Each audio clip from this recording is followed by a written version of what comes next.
Hi అండి, welcome back to Uma's kitchen. ఈరోజు మన రెసిపీ మటర్ పనీర్. ఇప్పుడు చలికాలం కాబట్టి బఠానీల సీజన్ అండి. పచ్చి బఠానీలు మనకి మార్కెట్లో ఈజీగా దొరుకుతాయి.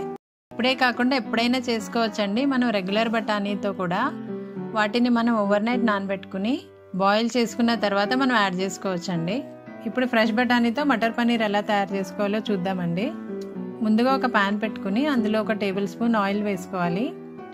ఒక స్పూన్ నెయ్యి కూడా వేసుకోవాలి. నెయ్యి కొద్దిగా మెల్ట్ అయిన తర్వాత ఇప్పుడు పనీర్ క్యూబ్స్ని షాలో ఫ్రై చేసుకోవాలండి.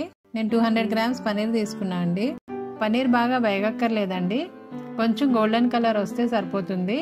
రెండు సైడ్స్ ఇలా గోల్డెన్ కలర్ వచ్చిన తర్వాత సెపరేట్గా ఒక ప్లేట్లో పెట్టుకోవాలి. ఇప్పుడు అదే ప్యాన్లో ఒక టేబుల్ స్పూన్ ఆయిల్ వేసుకోవాలి. ఒక స్పూన్ జీలకర్ర వేసుకోండి. ఇప్పుడు ఇందులో 2 మీడియం సైజ్ ఉల్లిపాయలు సన్నగా కట్ చేసుకుని వేసుకోవాలి. 3 పచ్చిమిర్చి చిన్న ముక్కలుగా కట్ చేసుకుని వేసుకోవాలండి. ఇప్పుడు ఉల్లిపాయలు గోల్డెన్ బ్రౌన్ అయ్యేంత వరకు వేయించుకోవాలి.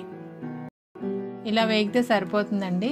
ఇప్పుడు ఒక హాఫ్ స్పూన్ పసుపు, 2 స్పూన్ల ధనియాల పౌడర్, ఒక హాఫ్ స్పూన్ జీలకర్ర పొడి, 1 స్పూన్ అల్లం వెల్లుల్లిపాయ పేస్ట్, కారం 1.5 స్పూన్ వేసానండి. మీకు ఎక్కువ కావాలంటే ఎక్కువ వేసుకోవచ్చు, తక్కువ కావాలంటే తక్కువ వేసుకోవచ్చు. పచ్చివాసన పోయేంత వరకు వేయించుకోండి. ఇప్పుడు అందులో టమాటో ప్యూరీ వేసుకోవాలండి. నేను 2 మీడియం సైజు టమాటాలు మిక్సీలో వేసుకుని గ్రైండ్ చేసుకున్నా. ఇది ప్యూరీ వేసిన తర్వాత కొంచెంసేపు ఫ్రై చేసుకోవాలి. మనకి ఆయిల్ సెపరేట్ అయ్యేంత వరకు ఫ్రై చేయాలి. ఇప్పుడు మనం వాటర్ యాడ్ చేసుకోవాలి.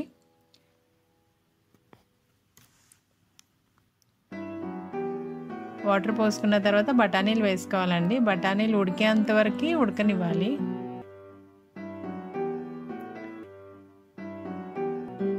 బఠానీలు బాగా ఉడికిపోయిన తర్వాత అప్పుడు మనం పనీర్ వేసుకోవాలండి. పనీర్ ఎక్కువసేపు ఉడకక్కర్లేదండి, ఆల్రెడీ ఫ్రైడే కాబట్టి ఒక 3 మినిట్స్ అలా ఉంచుకోండి, సరిపోతుంది మీడియం ఫ్లేమ్లో. చూడండి, కూర దగ్గర పడిపోయిందండి. ఇప్పుడు మనం ఒక half spoon garam masala add చేసుకోవాలి. ఒక హాఫ్ స్పూన్ కసూరి మేతి వేసుకోవాలండి. కసూరి మేతి ఒక్కొక్కసారి ఆకులుగా అలాగే ఉంటుందండి. అలాంటప్పుడు దాన్ని కొద్దిగా వేడి చేసుకోవాలి. వేడి చేసిన తర్వాత మనం నలుపుకుని వేసుకుంటే బాగుంటుందండి. ఇప్పుడు ఫైనల్గా కొత్తిమీర వేసుకోవాలండి. ఒక్కసారి మిక్స్ చేసుకోండి, సరిపోతుంది. ఇప్పుడు మన మటర్ పనీర్ రెడీ అయిపోయిందండి.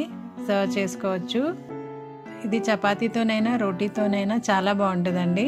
మీరు కూడా తప్పకుండా ట్రై చేసి చూడండి. ఈ వీడియో మీకు నచ్చినట్లయితే షేర్ చేయండి, సబ్స్క్రైబ్ కూడా చేసుకోండి.